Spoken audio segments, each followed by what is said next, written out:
হযরত জাবেরকে একদিন আল্লাহ রাসূল দেখলেন হাউমাউ করে কাঁদেন। ডেকে বলেন, জাবের কেন কান্না করো? কান্নার কারণটা একটু বলো তো দেখি। জাবের হাউমাউ করে কাঁদে। ডেকে বলে, ইয়া রাসূলুল্লাহ, আমার বাবা ইন্তেকাল করেছেন, আমার বাড়িতে আমার বড় কোনো ভাই নাই, আমি হলাম দায়িত্বশীল, এই পরিবারের দেখভাল করার জন্য সমস্ত দায়ভার আমার হাতের উপরে ন্যস্ত। আমার অধীনে অনেকগুলো ভাই বোন আছে, আমার অনেক ছোট ছোট ভাই বোন, এদের দেখাশোনা করার জন্য তেমন কোনো সামর্থ্য নাই। আবার আমার আব্বা শাহাদাত বরণ করেছেন জিহাদের ময়দানে, কিছু দেনা ছিল, ওই দেনা পরিশোধ করে নাই, এই জন্য চিন্তা মগ্ন রাসূল, এই কারণে কান্না করছি। জোরে বলেন আল্লাহু আকবার। বাবার চিন্তায় বিষণ্ণ মন নিয়ে সন্তান যখন রাসূলকে বললেন, রাসূল আমার মুস্কি হাসলেন, বললেন, জাবের তোমার জন্য একটা শুভ সংবাদ শোনাবো। সুবহানাল্লাহ বলেন। আল্লাহর রাসূলের সাহাবী জাবের বললেন, ওগো রাসূল, আমার দিন দেনার বোঝা মাথার উপরে, ঋণের বোঝা মাথার উপরে, আবার কতগুলো ভাই বোন ঠিক মতো খেতে পারি না, শুভ সংবাদ কিসের? আল্লাহর রাসূল মুস্কি হাসলেন, ডেকে বললেন, জাবের শোনো, আমি দেখতে পাই, তুমি দেখতে পাও না। আমার কাছে খবর আসলো, তোমার কাছে খবর আসে নাই। তোমার বাবার স্থান জান্নাতে কোন জায়গায় আমি একটু বলি, শোনো। জোরে কোন সুবহানাল্লাহ।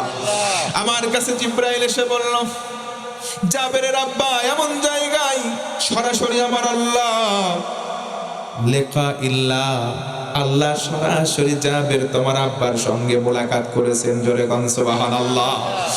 জান্নাতি মেহমান যারা হবে আল্লাহকে দেখবে, আল্লাহর সঙ্গে সাক্ষাৎ হবে জাবের। কিন্তু তোমার বাবা এমন ভাবে শাহাদাত বরণ করেছে আল্লাহর জমিনে, আল্লাহর রাজ কায়েম করতে গিয়ে। আল্লাহ এত খুশি হয়েছেন, আর দেরি করেন নাই, সরাসরি তোমার বাবার সঙ্গে জান্নাতে দেখা করেছে। আল্লাহু আকবার। তোমার বাবা আল্লাহর সঙ্গে কথা বলেছেন। জাবেরের মুখে এবার হাসি চলে আসলো। ডেকে বলে, নবীজি বলুন তো আমার আব্বা আল্লাহরে কি বলছে? জোরে কোন সুবহানাল্লাহ। আমার আব্বা আল্লাহর সঙ্গে কথা বলে কি বলেছেন আমি জানতে চাই।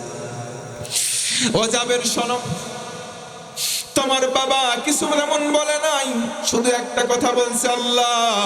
আল্লাহ ডেকে বললেন, তুমি কি চাও? জাবের রে, তোমার বাবা বলেছে, আল্লাহ আমি আবার জীবন চাই। জোরে কোন আল্লাহু আকবার। আমি আবার জীবন চাই। আল্লাহ বললেন, কি করবা?